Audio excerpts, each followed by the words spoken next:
아침에 눈을 떴는데 알람을 꺼도 마음이 먼저 일어나지 않았습니다. 몸은 분명히 침대에 누워 있는데 머리는 이미 하루치 걱정을 다 써버린 느낌이었습니다.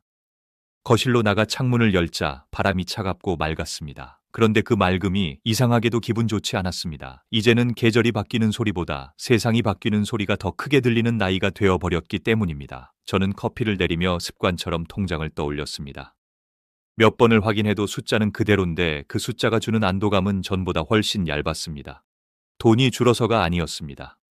돈이 있어도 마음이 든든하지 않은 시절이 온 것 같았습니다. 그래서 저는 괜히 밖으로 나가보았습니다. 은행을 지나쳤습니다. 예전에는 유리문이 열리면 먼저 인사하는 사람이 있었습니다. 목소리의 온도만으로도 오늘은 괜찮을 것 같은 날이 있었습니다. 그런데 문 앞에 서자마자 제 시선은 기계로 끌려갔습니다. 모니터가 깜박이고 번호표가 쌓이고 안내 문구가 흘러나오는데 사람은 잘 보이지 않았습니다. 손이 느린 사람은 서둘러야 했고 서두르는 사람도 결국 한 번은 멈칫했습니다. 저는 그 순간 제 손이 아니라 제 자존심이 먼저 움찔하는 걸 느꼈습니다. 제가 뭘 못해서가 아니라 세상이 저를 기다려주지 않아서 생기는 움찔이었습니다. 은행을 나와 마트로 들어갔습니다. 장바구니를 끌고 계산대로 가는 길이 예전보다 짧아졌습니다. 사람이 있는 계산대가 줄어서가 아니라 사람이 없는 계산대가 늘어서였습니다. 처음에는 편하다고 생각했습니다. 기다리지 않아도 되고 말 섞지 않아도 되고 그냥 찍고 지나가면 되니까요. 그런데 어느 날부터 그 편함이 불편해졌습니다.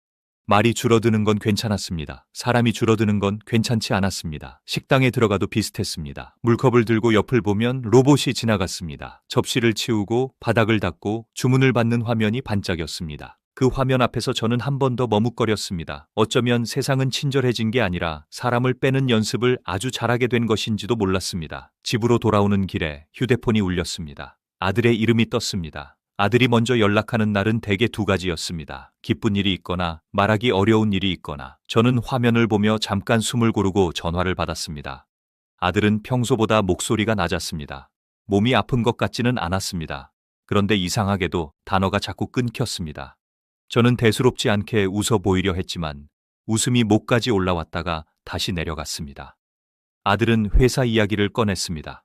팀에 새로운 시스템이 들어왔다고 했습니다. 처음엔 다들 편해질 거라고 생각했다고 했습니다. 야근이 줄고 실수가 줄고 보고서가 빨라질 거라고요. 그런데 며칠이 지나자 편해진 건 사람이 아니라 시스템이었습니다. 사람이 하던 일을 시스템이 먼저 해버렸습니다. 사람이 검토하던 일을 시스템이 스스로 끝내버렸습니다. 사람이 붙잡고 있던 시간을 시스템이 아무렇지 않게 지워버렸습니다. 아들은 그 말을 하면서도 자기가 뭘 잘못했는지 찾는 목소리였습니다. 저는 그 목소리가 더 마음에 박혔습니다. 성실한 사람이 자기 탓을 하는 순간 그 집의 공기가 무너집니다. 저는 아들에게 괜찮다고 말하지 못했습니다. 괜찮다는 말은 제가 확신할 때만 할 수 있는 말이었습니다. 그리고 저는 지금 확신이 없었습니다. 전화를 끊고 나서도 아들의 목소리가 한동안 귓가에 남았습니다. 저는 잠깐 소파에 앉았습니다. 몸을 뒤로 기대자 등바디가 푹 꺼졌습니다. 마치 제가 기대는 것과 동시에 저도 조금 꺼지는 것 같았습니다. 문득 생각이 났습니다. 예전에는 자식이 흔들리면 부모가 몸으로 메웠습니다. 공사판이든 야간일이든 어디든 뛰어가면 됐습니다. 그때는 제 다리가 제 자존심이었습니다.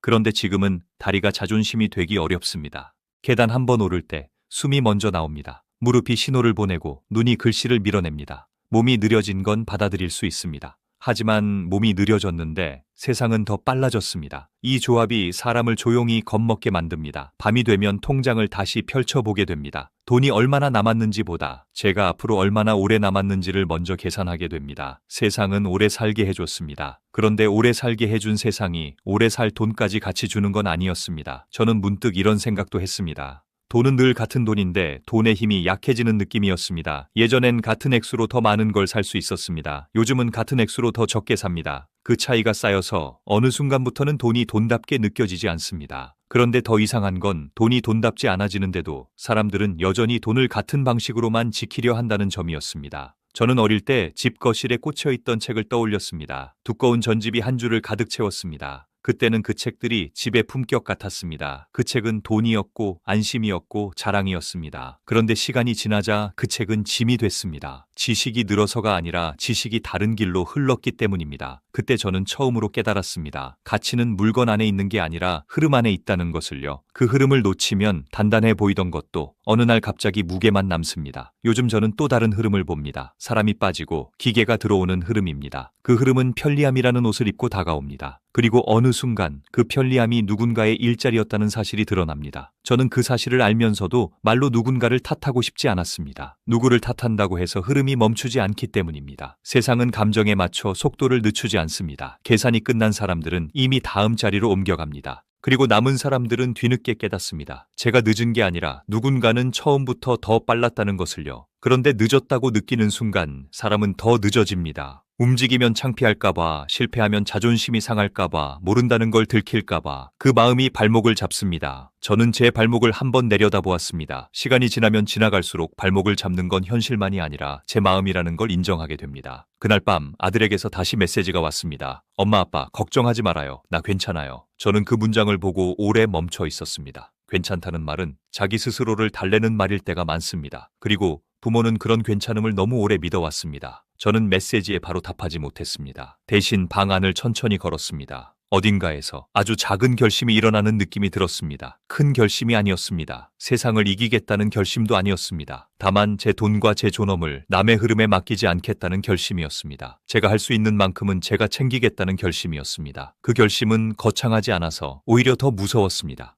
거창하면 말로 끝나는데 작으면 행동으로 이어지기 때문입니다. 그리고 행동은 늘 불편함에서 시작합니다. 저는 다시 통장을 펼쳤습니다. 그리고 이번에는 잔액이 아니라 제 돈이 어디에 있는지부터 떠올렸습니다. 제가 믿고 있는 것이 무엇인지, 제가 놓치고 있는 것이 무엇인지, 제가 당연하다고 생각한 안전이 정말 안전인지, 저는 제 마음속에 오래 숨겨둔 질문 하나를 꺼냈습니다. 이 흐름 속에서 제가 끝까지 지켜야 하는 한 가지는 무엇인가? 원하시면 2차조 라고만 보내주시면 이어서 2차 대본을 같은 규칙으로 바로 드리겠습니다. 그 질문을 붙잡고 있으니 그동안 당연하게 여겨왔던 것들이 하나씩 흔들리기 시작했습니다. 저는 평생 은행을 믿고 살았습니다. 통장에 찍힌 숫자가 곧 제 노력의 증거라고 생각했습니다. 이자는 적어도 원금은 안전하다고 믿었습니다. 그 믿음은 오랫동안 저를 지탱해준 기둥이었습니다. 그런데 어느 순간부터 그 기둥이 조금씩 얇아지고 있다는 느낌이 들었습니다. 뉴스에서는 금리가 오르내린다고 말합니다. 물가는 계속 오른다고 합니다. 그런데 제 통장은 그대로입니다. 이자는 붙지만 체감은 줄어듭니다. 마트에서 장을 보고 나오면 봉투는 가벼운데 카드 문자는 무겁습니다. 같은 돈을 쓰는데 돌아오는 양이 줄어드는 느낌. 그 느낌이 몇 달, 몇 년 쌓이면 사람의 마음이 먼저 무너집니다. 저는 한동안 스스로를 다독였습니다. 그래도 은행은 안전하다고, 큰일은 없을 거라고. 그런데 어느 날 이런 생각이 들었습니다. 안전하다는 말은 무엇을 기준으로 한 것일까? 원금이 그대로면 안전한 것일까?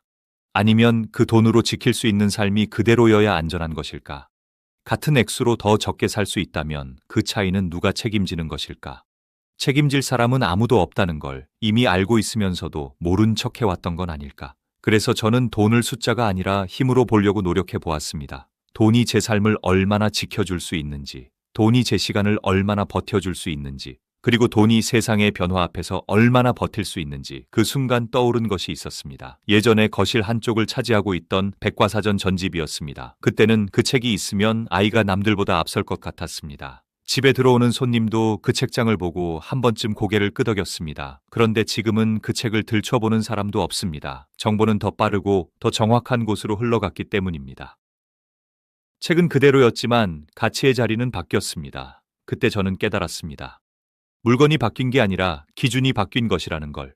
돈도 혹시 그런 건 아닐까 하는 생각이 들었습니다. 우리가 붙들고 있는 돈의 형태가 어느 순간 구식이 되는 건 아닐지, 겉으로는 그대로인데 안에서 힘이 빠지는 건 아닐지, 요즘 저는 주변을 더 유심히 보게 됩니다. 공장에는 사람이 줄고 기계가 늘었습니다. 사무실에는 인원이 줄고 프로그램이 늘었습니다. 기계는 월급을 요구하지 않습니다. 연차를 쓰지 않습니다. 감정 기복도 없습니다. 실수하면 수정하고 다시 계산하면 됩니다. 기업의 입장에서 보면 선택은 점점 명확해집니다. 감정은 비용이 되고 효율은 이익이 됩니다. 그 사이에서 사람은 설명이 필요해집니다. 저는 그 설명이 불안했습니다. 설명되어야 존재할 수 있는 자리가 과연 오래 갈 수 있을지, 아들이 말했던 시스템 시스템 이야기가 다시 떠올랐습니다. 사람이 하던 일을 대신해주는 도구가 아니라 사람을 대신하는 구조가 되어가고 있다는 말. 그 말이 귓가에 오래 남았습니다. 만약 그 구조가 더 넓어지면 어떻게 될까? 직장만의 문제가 아니라 소득의 문제로 번지면 어떻게 될까? 자식이 흔들리면 부모의 계획도 같이 흔들립니다. 저는 한때 마음 한구석에 기대를 두고 있었습니다. 노후에는 자식이 어느 정도 버팀목이 되어줄 거라는 기대, 서로 의지하며 살 수 있을 거라는 기대. 그런데 자식의 자리도 흔들린다면 그 기대는 어디에 둘 수 있을까? 그 생각이 들자 저는 제 계획이 생각보다 허술했다는 걸 인정하게 되었습니다. 기술은 빨라집니다. 부동산이 언제나 오를 거라는 믿음도 예전만큼 단단해 보이지 않습니다. 금리가 영원히 높을 수도 영원히 낮을 수도 없습니다. 그 변화 속에서 보험사가 약속한 숫자가 그대로 지켜질지 저는 알 수 없었습니다. 약관의 작은 글씨가 괜히 떠올랐습니다. 상황에 따라 달라질 수 있다는 문장. 그 문장은 늘 있었는데 저는 늘 넘겼습니다. 넘긴 문장이 쌓이면 언젠가 되돌아옵니다. 저는 그 되돌아옴을 상상해 보았습니다. 매달 들어오리라 믿었던 돈이 체감으로는 줄어드는 날, 물가를 따라가지 못하는 수령액, 그날의 제 표정을 저는 떠올리기 싫었습니다. 그래서 다시 생각했습니다. 안전은 어디에서 오는가? 은행의 창구에서 오는가? 보험의 증서에서 오는가? 아니면 세상의 방향을 읽는 눈에서 오는가? 세상은 점점 기술을 중심으로 돌아갑니다. 기술을 가진 기업은 성장합니다. 기술을 활용하는 사람은 기회를 잡습니다. 그렇다면 저는 어떤 자리에 서 있는가? 기술을 두려워하며 뒤에서 구경하는 자리인가? 아니면 기술이 만드는 흐름에 일부라도 올라타는 자리인가? 저는 거창한 능력이 없습니다. 로봇을 만들 수도 프로그램을 짤 수도 없습니다. 하지만 세상이 어디로 가는지 바라볼 수는 있습니다. 그리고 제 돈이 어디에 서 있어야 할지 고민할 수는 있습니다. 그 고민이 시작되자 제 통장이 처음과는 다르게 보였습니다. 잔액이 아니라 위치로 보였습니다. 이 돈이 멈춰 있는지 흐름 위에 있는지 그 차이가 앞으로의 시간을 가를지도 모른다는 생각이 들었습니다. 저는 아직 결정을 내리지 않았습니다. 다만 한 가지는 분명해졌습니다. 예전 방식만으로는 앞으로를 설명할 수 없다는 것, 변화를 모른 척하는 건 안전이 아니라 미루기라는 것, 그리고 미루는 동안에도 세상은 멈추지 않는다는 것. 저는 다시 제 마음속 질문을 붙잡았습니다. 흐름을 읽는 사람과 흐름에 밀리는 사람의 차이는 어디에서 시작되는가? 그리고 그 차이를 지금부터라도 좁힐 수는 없는가? 그 질문을 붙들고 며칠을 지냈습니다. 흐름을 읽는 사람과 흐름에 밀리는 사람의 차이는 어디에서 시작되는가? 그 답이 거창할 줄 알았습니다. 특별한 정보, 대단한 인맥, 남들이 모르는 비밀 같은 것에서 시작될 줄 알았습니다. 그런데 곰곰이 생각해보니 출발점은 의외로 단순했습니다. 보는 자리의 차이였습니다. 저는 오랫동안 소비자의 자리에서만 세상을 보았습니다. 물건을 사고 서비스를 이용하고 월급을 받고 이자를 받는 자리였습니다. 그 자리는 익숙하고 편안했습니다. 하지만 그 자리는 늘 선택받는 자리였습니다. 누군가가 가격을 정하고 누군가가 조건을 정하고 저는 그 안에서 고르는 사람이었습니다. 그러면 반대편에는 누가 있었을까? 가격을 정하는 사람, 조건을 설계하는 사람, 흐름을 만드는 사람. 저는 그쪽을 한 번도 진지하게 바라보지 않았습니다. 그저 저와는 다른 세상이라고 생각했습니다. 그런데 세상이 빠르게 바뀌는 걸 보면서 그 자리가 점점 선명해졌습니다. 기계를 도입하는 회사는 비용을 줄입니다. 프로그램을 개발한 회사는 구독료를 받습니다. 데이터를 가진 기업은 광고를 팔고 알고리즘을 가진 기업은 시장을 움직입니다. 사람이 줄어드는 자리에 기업의 이익은 늘어납니다. 그 이익은 어디로 갈까? 결국 주주에게 갑니다. 그 생각이 들었을 때 저는 묘한 감정을 느꼈습니다. 평생 노동자의 자리에서만 생각해온 제 시선이 조금은 이동하는 느낌이었습니다. 노동으로만 살아온 세대에게 자본의 자리는 늘 멀게 느껴졌습니다. 투자는 위험하다고 배웠고 주식은 도박이라고 들었습니다. 그래서 저는 늘 안전한 길만 골랐습니다. 그 선택이 틀렸다고 말할 수는 없습니다. 그 덕분에 여기까지 왔기 때문입니다. 하지만 앞으로도 같은 방식이 통할지는 아무도 장담하지 못합니다. 세상이 바뀌면 안전의 정의도 바뀝니다. 예전에는 원금 보장이 안전이었습니다. 이제는 구매력 보장이 더 중요해졌습니다. 숫자가 줄지 않는 것보다 삶의 수준이 줄지 않는 것이 더 중요해졌습니다. 그렇다면 저는 어떤 선택을 해야 할까? 그 질문 앞에서 저는 제 자존심을 한번 내려놓아야 했습니다. 모른다는 사실을 인정하는 일, 그동안 어렵다고 피해온 용어들을 다시 들여다보는 일, 미루면 편하지만 배우면 불편한 자리로 한 발 내딛는 일, 그 불편함이 싫어서 우리는 종종 세상을 탓합니다. 정책이 문제라고 하고 기업이 문제라고 하고 시대가 각박하다고 합니다. 틀린 말은 아닙니다. 하지만 탓한다고 해서 내 자산이 지켜지지는 않습니다. 결국 제 돈을 지킬 사람은 저뿐이라는 사실이 또렷해졌습니다. 저는 작은 시도부터 해보기로 했습니다. 신문의 경제면을 그냥 넘기지 않고 읽어보았습니다. 모르는 단어가 나오면 검색을 해보았습니다. 처음에는 머리가 아팠습니다.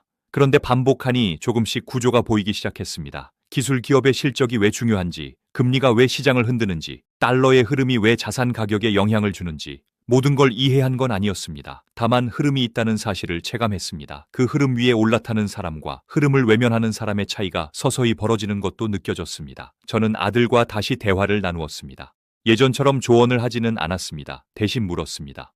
요즘 회사에서 어떤 기술을 가장 중요하게 보는지, 어떤 분야가 성장하고 있는지. 아들은 처음엔 놀라는 눈치였습니다. 제가 이런 질문을 할 거라고는 생각하지 못한 것 같았습니다. 그날 대화는 길지 않았지만 제 마음에는 오래 남았습니다. 저는 비로소 깨달았습니다. 정보는 젊은 사람만의 것이 아니라는 것을, 관심을 두는 순간 나이와 상관없이 배울 수 있다는 것을, 그 배움이 당장 큰 수익을 주지는 않을지도 모릅니다. 하지만 무지에서 오는 불안은 줄여줍니다. 그리고 불안이 줄어들면 판단이 조금 더 또렷해집니다. 저는 제 돈의 일부를 새로운 방향에 놓아보는 상상을 해보았습니다. 모두를 옮기는 것이 아니라 일부라도 흐름 위에 올려두는 상상. 그 상상만으로도 마음이 묘하게 달라졌습니다. 기계가 늘어날수록 기계를 만드는 기업의 가치는 올라갈 수 있습니다. 인공지능이 확산될수록 그 기술을 가진 회사는 성장할 수 있습니다. 화폐의 힘이 약해질수록 실질 자산을 가진 곳은 버틸 수 있습니다. 그렇다면 저는 어느 자리에 서야 할까? 변화를 두려워하며 뒤로 물러설 것인가? 아니면 작은 금액이라도 시대의 방향에 기대어 볼 것인가? 저는 아직 조심스럽습니다. 모든 선택에는 책임이 따릅니다. 남의 말만 믿고 덥석 움직일 수는 없습니다. 하지만 아무것도 하지 않는 것도 선택입니다. 그리고 그 선택 역시 결과를 가져옵니다. 저는 이제 선택을 미루지 않으려 합니다. 완벽한 답을 기다리다가는 시간이 먼저 지나가기 때문입니다. 시간은 누구에게나 공평하지만 남은 시간은 공평하지 않습니다. 그 사실이 저를 움직이게 합니다. 저는 더 이상 구경하는 자리에만 서 있지 않기로 했습니다. 작더라도 참여하는 자리로 옮겨가기로 했습니다. 그 변화가 제 노후를 완전히 바꾸지는 못할지 모릅니다. 하지만 적어도 세상이 뒤집히는 순간에 멍하니 서 있지는 않을 것 같습니다. 그리고 그 마음가짐 하나가 제 삶의 방향을 조금씩 바꾸고 있다는 걸 느끼고 있습니다. 돈의 방향을 고민하다 보니 또 다른 질문이 따라왔습니다. 만약 돈이 어느 정도 정리된다면 그 다음에는 무엇이 남을까 하는 질문이었습니다. 숫자가 버텨준다고 해서 삶이 저절로 버텨지는 것은 아닙니다. 노후를 떠올리면 대부분은 돈을 먼저 생각합니다. 그런데 밤이 깊어질수록 더 무겁게 다가오는 건 다른 장면이었습니다. 혼자 있는 시간, 몸이 말을 잘 듣지 않는 순간, 누군가의 도움이 필요한 날. 저는 주변에서 요양병원 이야기를 여러 번 들었습니다. 처음에는 남의 이야기 같았습니다. 그러다가 어느 날 가까운 지인이 병원으로 들어갔다는 소식을 들었습니다. 멀쩡히 산책하던 분이었는데 낙상 한 번으로 상황이 바뀌었습니다. 몸은 회복되지 않았고 집에서는 감당하기 어려워졌다고 했습니다. 병원비 이야기가 나왔습니다. 간병비 이야기가 나왔습니다. 자식들 사이에 미묘한 기류가 흐른다는 말도 들렸습니다. 그 말을 듣고 돌아오는 길, 제 발걸음이 유난히 무거웠습니다. 저는 스스로에게 물었습니다. 나는 과연 어디에서 늙고 싶은가? 누구의 눈치를 보며 하루를 보내고 싶은가? 자식이 미안한 얼굴로 병문안을 오는 모습을 나는 편하게 받아들일 수 있을까? 돈을 모은 이유가 무엇이었는지 다시 생각해 보았습니다. 결국은 마지막까지 제 모습으로 살고 싶어서였습니다. 누군가에게 짐이 되지 않고 제 선택으로 하루를 보내고 싶어서였습니다. 그런데 현실은 녹록지 않습니다. 간병은 생각보다 길고 사람의 마음은 생각보다 쉽게 지칩니다. 아무리 효심이 깊어도 돌봄이 반복되면 표정이 달라집니다. 그 변화를 본 사람들은 압니다. 서운함이 아니라 미안함이 더 크게 자란다는 걸. 그 미안함이 사람을 더 빨리 늙게 만듭니다. 저는 요즘 기술 이야기를 들을 때 예전과 다른 시선으로 듣게 됩니다. 사람을 대신하는 기술이 무섭게 느껴지던 때가 있었습니다. 그런데 어느 순간 다른 생각이 스쳤습니다. 사람을 빼는 기술이 아니라 사람을 돕는 기술이라면 어떨까 하는 생각이었습니다. 집 안에서 움직이고 물건을 들고 간단한 일을 대신해주는 기계들. 처음에는 낯설었습니다. 차갑고 감정이 없고 기계음이 날 것 같은 이미지였습니다. 그런데 가만히 생각해보니 감정이 없다는 점이 오히려 편안할 수도 있겠다는 생각이 들었습니다. 짜증도 없고 피로도 없고 서운함도 없는 존재. 제가 도움을 요청해도 눈치를 보지 않아도 되는 존재, 물 한 잔을 부탁해도 미안하지 않아도 되는 존재. 그 상상을 하자 제 마음이 조금 달라졌습니다. 기계가 인간을 밀어내는 장면만 떠올렸는데 기계가 인간의 자존심을 지켜줄 수도 있겠다는 생각이 들었습니다. 물론 아직은 먼 이야기일지도 모릅니다. 가격도, 성능도, 보급도 시간이 필요할 것입니다. 하지만 방향은 분명해 보였습니다. 기술은 점점 싸지고 점점 작아지고 점점 집 안으로 들어옵니다. 텔레비전이 그랬고 휴대전화가 그랬고 인터넷이 그랬습니다. 처음에는 일부만 썼지만 결국 모두의 것이 되었습니다. 저는 계산을 해보았습니다. 지금 요양시설 비용과 앞으로 기술의 비용을 나란히 놓고 생각해보았습니다. 당장 결정할 일은 아니지만 준비의 방향은 달라질 수 있겠다고 느꼈습니다. 자식에게 모든 걸 맡기는 계획 대신 제 몫을 조금이라도 남겨두는 계획, 모두 퍼주고 비워두는 대신 제 존엄을 위한 몫을 따로 챙기는 계획, 그 생각을 하자 이상하게도 마음이 덜 조급해졌습니다. 노후가 공포로만 보이지 않았습니다. 준비할 수 있는 영역이 있다는 사실이 사람을 안정시키는 것 같습니다. 저는 자식에게도 조심스럽게 말을 꺼냈습니다. 앞으로 기술이 돌봄을 많이 바꿀 것 같다고. 혹시 그런 분야에 관심을 가져보는 건 어떻겠냐고. 자식은 웃으며 아직은 멀었다고 했습니다. 그런데 저는 그 웃음 속에서 완전히 부정하지는 않는 기색을 보았습니다. 세대는 다르지만 방향을 읽는 감각은 비슷해 보였습니다. 저는 다시 한번 느꼈습니다. 두려움은 모를 때 커지고 알수록 모양이 보인다는 것을. 돈의 흐름도 기술의 흐름도 결국은 준비의 문제였습니다. 준비된 사람에게는 기회가 되고 준비되지 않은 사람에게는 충격이 됩니다. 저는 충격을 피하고 싶었습니다. 그래서 작은 준비라도 해두고 싶었습니다. 노후는 멀리 있는 시간이 아니라 이미 시작된 시간이라는 걸 받아들이면서 돈의 자리도 다시 보고 돌봄의 방향도 다시 생각하고 나니 또 하나가 남았습니다. 몸이 버티고 돈이 버틴다고 해서 하루가 저절로 채워지는 것은 아니라는 사실이었습니다. 저는 오랫동안 일로 제 하루를 채워왔습니다. 아침에 일어나면 갈 곳이 있었고 해야 할 일이 있었습니다. 피곤해도 이유가 있었고 힘들어도 목적이 있었습니다. 그 목적이 사라지면 무엇이 남을지 저는 깊이 생각해 본 적이 없었습니다. 주변을 보면 이미 그 시간을 맞이한 분들이 있습니다. 출근하지 않아도 되는 날이 길어지고 전화벨이 줄어들고 약속이 뜸해집니다. 처음에는 편하다고 말합니다. 이제 좀 쉰다고, 늦잠도 자고 텔레비전도 실컷 본다고. 그런데 몇 달이 지나면 표정이 달라집니다. 시간은 많은데 쓸 곳이 없다고 말합니다. 몸은 아직 움직이는데 마음이 먼저 가라앉는다고 말합니다. 저는 그 표정을 잊지 못합니다. 일을 잃는 것보다 쓸모를 잃는 기분이 더 무섭다는 걸 그 표정이 말해주고 있었습니다. 앞으로 기술이 더 많은 일을 대신한다면 우리의 시간은 더 늘어날지도 모릅니다. 나라에서 기본적인 소득을 준다는 이야기도 들립니다. 로봇이 집안일을 돕고 자동화가 반복적인 노동을 줄여준다는 말도 나옵니다. 겉으로 보면 편리한 세상입니다. 그런데 그 편리함 속에서 인간의 역할은 무엇일지 저는 자주 생각하게 됩니다. 정답을 빠르게 찾는 일은 기계가 더 잘할지도 모릅니다. 계산은 이미 기계가 더 정확합니다. 기억도, 검색도, 분석도 기계가 앞섭니다. 그렇다면 사람은 어디에 서야 할까? 저는 손주의 얼굴을 떠올립니다. 손주는 새로운 기기를 두려워하지 않습니다. 눌러보고 실패하고 다시 해봅니다. 저는 그 모습이 부럽기도 했습니다. 우리는 정답을 틀리면 혼났던 세대입니다. 그래서 틀릴까봐 먼저 물러서는 습관이 생겼습니다. 모르면 모른다고 하기보다 그냥 안 하는 쪽을 택해왔습니다. 그런데 앞으로는 질문하는 사람이 더 오래 남을 것 같다는 생각이 듭니다.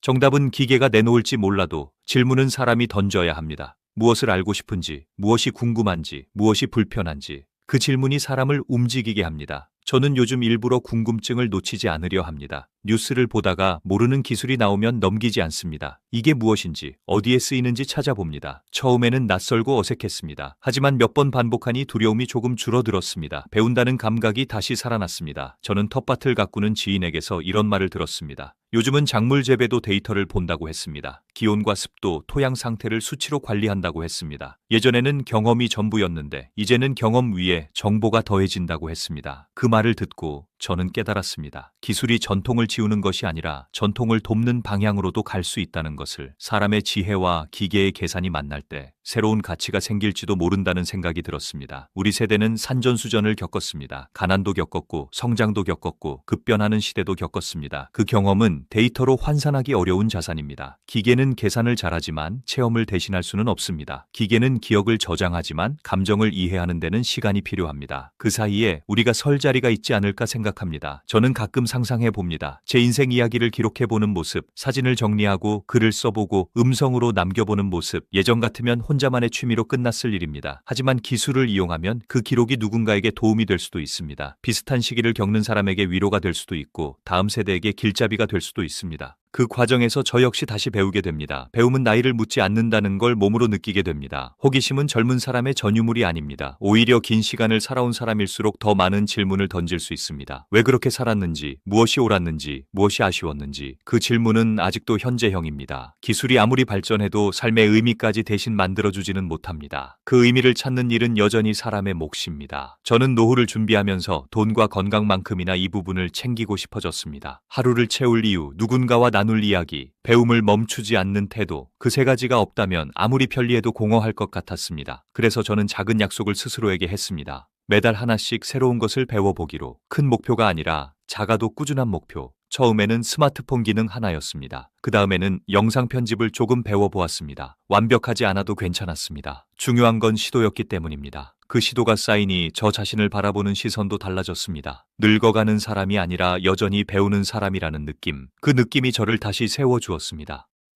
기술이 세상을 뒤집는다고 해도 저를 완전히 밀어내지는 못할 것 같았습니다. 제가 질문을 멈추지 않는 한 제 자리는 남아있을 것 같았습니다.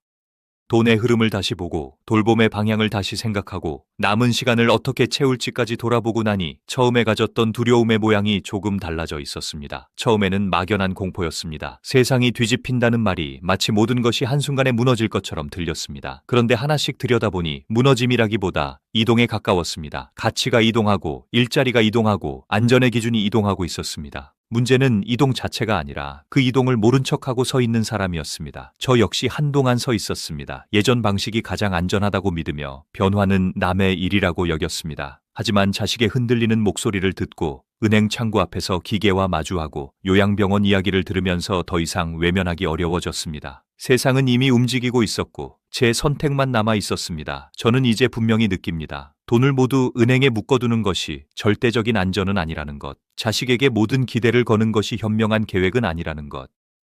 기술을 무조건 두려워하는 태도가 제 존엄을 지켜주지는 않는다는 것.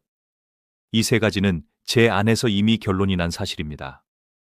그렇다고 해서 무작정 뛰어들겠다는 말은 아닙니다. 세상에는 언제나 과장도 있고 거품도 있습니다. 모든 기술이 성공하는 것도 아니고 모든 기업이 살아남는 것도 아닙니다. 그래서 더더욱 저는 흐름을 보려고 합니다. 한쪽으로 쏠리지 않고 냉정하게 방향을 읽으려고 합니다. 제 돈의 일부라도 시대의 중심에 가까이 두는 일, 제 노후의 일부라도 기술의 도움을 받을 수 있도록 준비하는 일, 제 시간의 일부라도 배움과 호기심에 쓰는 일, 이 세 가지를 동시에 가져가려고 합니다. 과하지도 완전히 비워두지도 않는 균형, 그 균형이 앞으로의 노후를 가를 것 같다는 생각이 듭니다. 저는 자식에게도 솔직히 말했습니다. 내 돈은 내가 지킬 테니 너는 네 자리를 준비하라고. 시대가 바뀌면 직업도 바뀔 수 있으니 기술을 두려워하지 말라고. 아들은 잠시 조용히 듣고 있었습니다.